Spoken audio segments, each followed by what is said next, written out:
সিলেট তথা সাউথ এশিয়ার কিছু সিটিগুলোতে ইউকে থেকে সরাসরি ফ্লাইটের একটি বিশাল চাহিদা থাকলেও বড় বড় এয়ারলাইন্সগুলো এই মার্কেটকে অগ্রাধিকার দিচ্ছে না।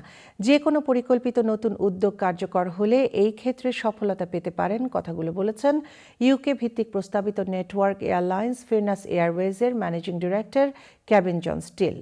এক সংবাদ সম্মেলনে সাংবাদিকদের বিপুল প্রশ্নের মুখে এই সিইও কাজী শফিকুর রহমান বলেন, কিছু উদ্যোগ ব্যর্থ হওয়ায় নানা প্রশ্ন আসতে পারে, তবে তারা যথার্থ পরিকল্পনা ও ইন্ডাস্ট্রির যোগ্যদের নিয়ে নেমেছেন। আর্থিক লাভ ক্ষতি ও মার্কেট পরিস্থিতির আলোকেই এগুচ্ছেন। ইউকে থেকে সরাসরি ফ্লাইটের একটি বিশাল চাহিদা রয়েছে সিলেট, ইসলামাবাদ, কলকাতা ও তেহরানের মতো সিটিগুলোতে, এমনকি সৌদি আরব এবং আফ্রিকার অনেক ডেস্টিনেশনেও। Firnas এয়ারওয়েজের MD Kevin John still south এশিয়ার সহ দুনিয়া জুড়ে তার 40 বছরের অভিজ্ঞতার সূত্র ধরে বলেন, নতুন উদ্যোগ সফলতা পাবে বলে তার আশা। তিনি জানান, তারা বিভিন্ন ধরনের অথরিটির অনুমোদন নিচ্ছেন, এক্সপার্টদেরও নিয়ে কাজ করছেন। এতে সাংবাদিকদের বিভিন্ন কঠিন প্রশ্নের উত্তর দেন head of corporate planning Abdur Rakib.